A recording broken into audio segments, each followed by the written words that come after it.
always wanted to be involved in films, but my dad wanted me to be a mechanic, so I followed him into that world. Not liked it, didn't like it.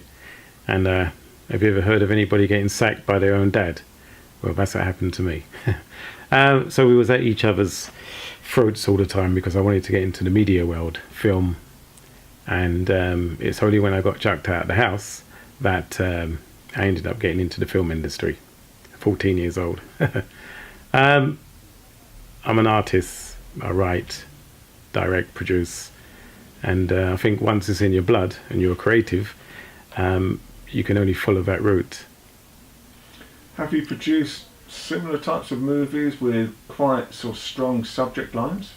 Yes, I've produced a film about homelessness. I actually produced a film about guys on the street with guns and knives and so on. And my latest venture now is about absent fathers. It's called Absent. Okay. And I believe that you're looking at doing something about knife crime?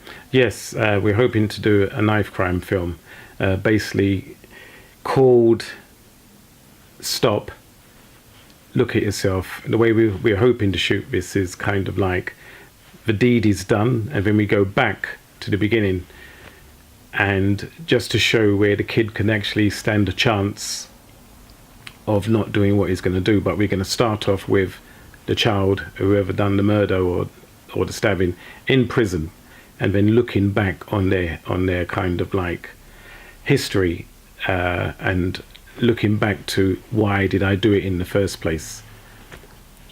Do you think there's a growing African culture and Caribbean culture in movies now in Britain? Is there, almost like a Hollywood style tradition for African movies, Caribbean movies? Yes, well, you've got Nollywood, which is quite big now. You've got Nollywood not only in Nigeria but in London. The Caribbeans and the Africans are now merging together and actually making films together. So it is getting bigger and bigger. How do you feel and think that young Caribbeans, young Africans can actually get involved in your type of movies? We do something called Make Films, which we teach people how to make films from the beginning to the end. We're also looking for extras for movies to get them involved, and we're hoping to do a workshop on filmmaking in the area so that we can give them the chance to get on board. Is it your passion to help young people? Yes, very much so. And what gives you that passion? The drive I had when I wanted to get into the movie industry and not knowing how to get in.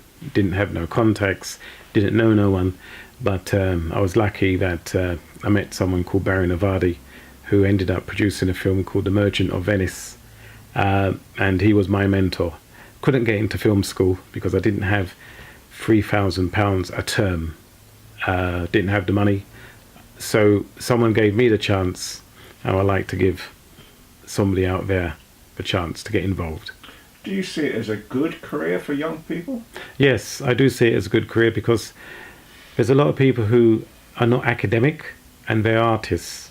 So I know a guy now, he's only 20, and the dull people are behind him all the time.